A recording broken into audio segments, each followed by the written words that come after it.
all of this depends on your slope. Okay? This, needless to say, your slope is the cornerstone of this whole problem. It starts right here. If you don't get this part right, you're not going to get any of this right. Okay? And that's why 80%, I would say 90% of this worksheet is dealing with you understanding the slope. Okay? I go over first thing, 1 through 4. You're finding the slope. You know what I'm saying? And then 5 and 6, you're identifying where the slope is at in the equation. 7 and 8, you're stating you're identifying the slope of a parallel line. And then 9 and 10, you're identifying the slope of a perpendicular line. 1 through 10, you're dealing with slope. Now, 11 through 14, you are using that slope to put this into slope-intercept form. Either way. Now, when we go, next week, I'm going to go over standard form. And that's when y'all are definitely going to be using the point slope form in order to do all of this. But instead of stopping at slope-intercept form, you're going to go beyond and write it into standard form, okay? These are all the equations of a line, okay? That I need for y'all to understand. So, for the top part of slope-intercept, how do you do you just put B on for Y and then? What do you mean?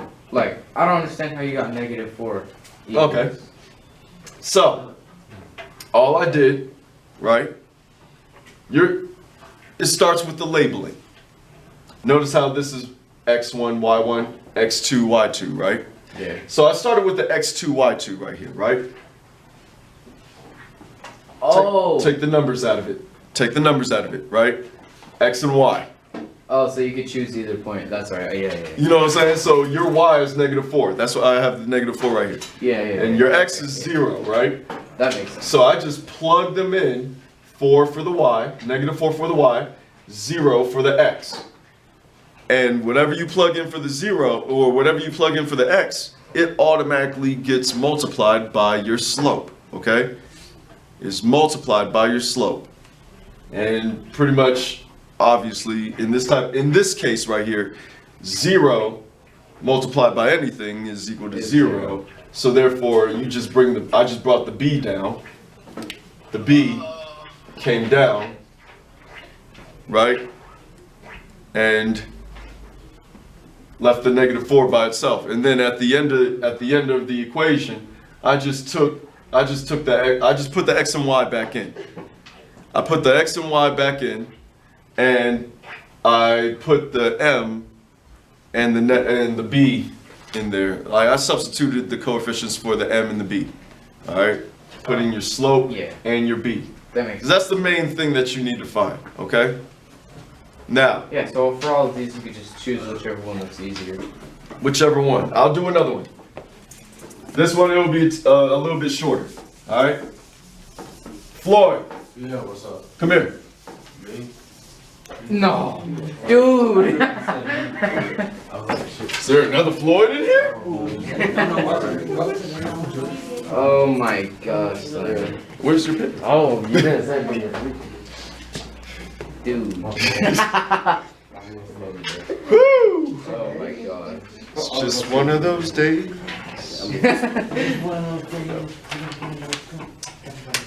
Let me see one of these fractions. All of them are fractions, okay. Let's say, which one is the hardest one? I would say 13. 13. Okay, so you have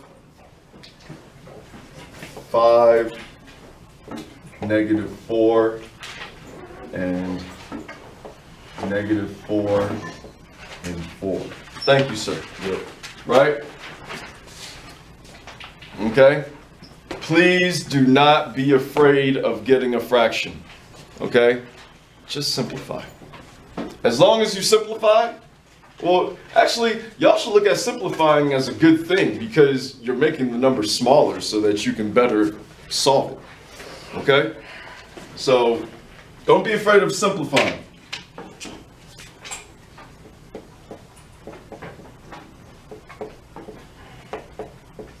Notice how I keep labeling. Well, I mean, I don't do that for me, I do that for y'all. I mean, eventually, I want y'all to get to a point where you won't have to label. But in this type, at this point right here, it's good that you label, okay? Just label everything, all right?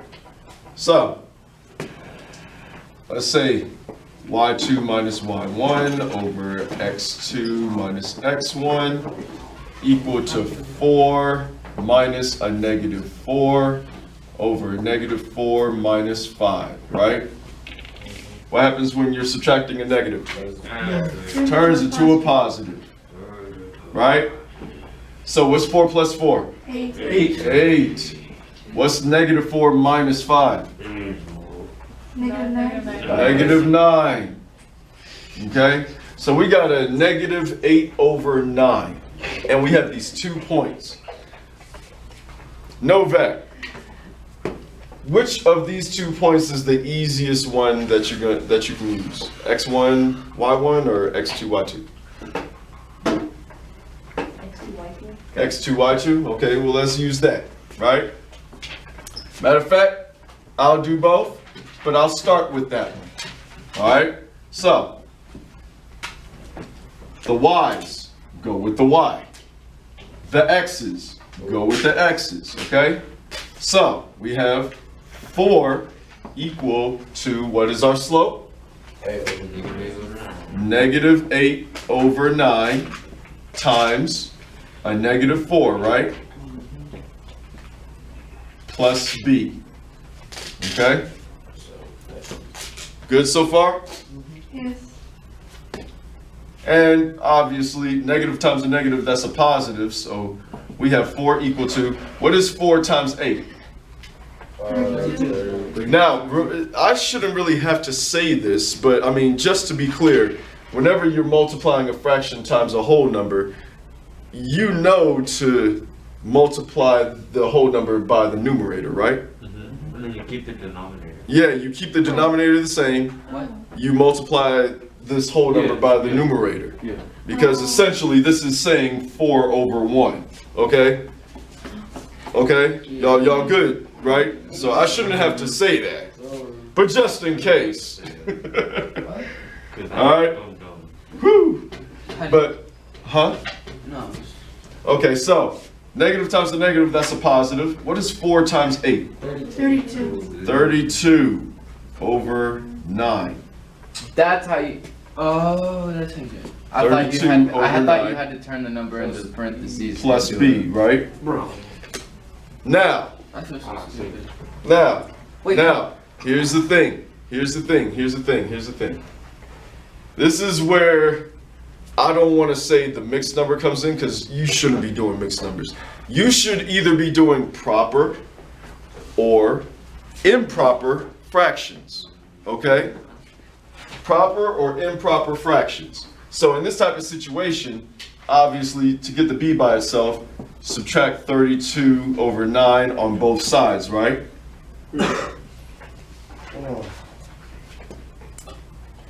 And an easy way to do this, let me see. Floyd, come here. I will tell you the easiest way to do this. All right? Paper. No. Stand right there. Okay, so you have issues with this sometimes, right? Yeah. It's okay. This is an aha moment. I want y'all to see this, okay? Easiest way to solve for this? What's the denominator right here? 9. Okay. What is 9 times 4? 36. So, therefore, we can say that 4 is equal to 36 over 9, right? Yeah. Yeah. So, therefore, we have pretty much 36 over 9 minus 32 over 9. Right? What? Bro, yeah, yeah. Right? Yeah, yeah. Are you, is everybody following me? Yep, Uh-huh. yep. Uh, So it's gonna be 4 over 9. Because remember, in order to add, this is when the middle school comes back into play. Thank you. That makes sense. Yeah. This is when middle school comes back into play. When you're adding and subtracting fractions, what has to be the same? Denominator. The denominator. When you're adding and subtracting fractions, the denominator has to be the same. I know, middle school was a minute ago. I know. All right? Sometimes I get brain farts. So I wouldn't push it past y'all. But at the same time, y'all need to recognize and just remember, okay?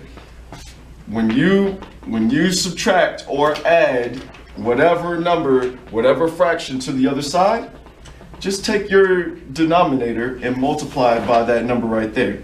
And you obviously, just like I said, 9 times 4 is 36. So therefore 36 over 9 is equal to 4, right? Yeah. So therefore, this will be like 36 over 9. 4 minus 32 over 9 is just like saying 36 over 9 minus 32 over 9. Because my denominators are the same. And what's 36 minus 32? 4. 4. I think, I hope. It is. It is 4 over 9 So equal then- to B.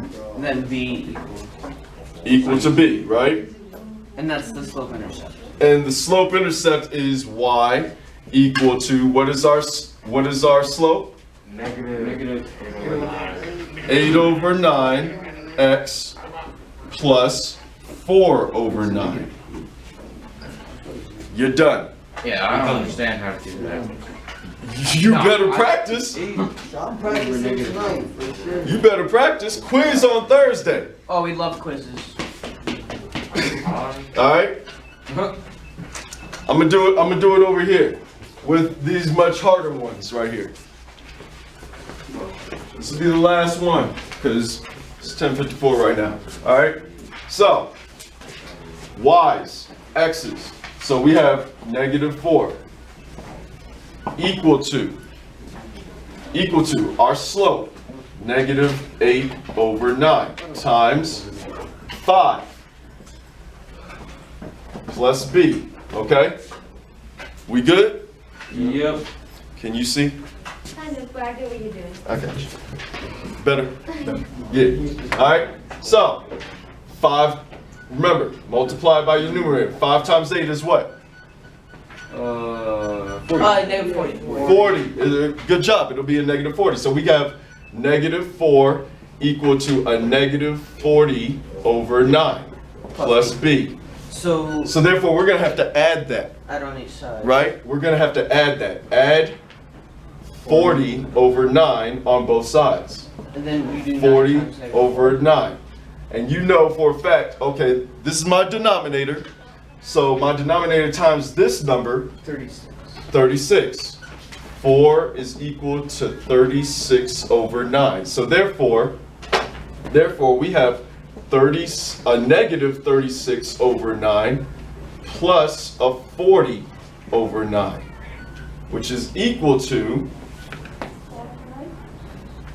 4 over 9, What? equal to b. So therefore y is equal to our slope, -8 over 9 x Yeah. plus 4 over 9. Same exact way. That's All right. This just comes back to your middle school roots. Okay. I mean that hurt my brain. It's okay.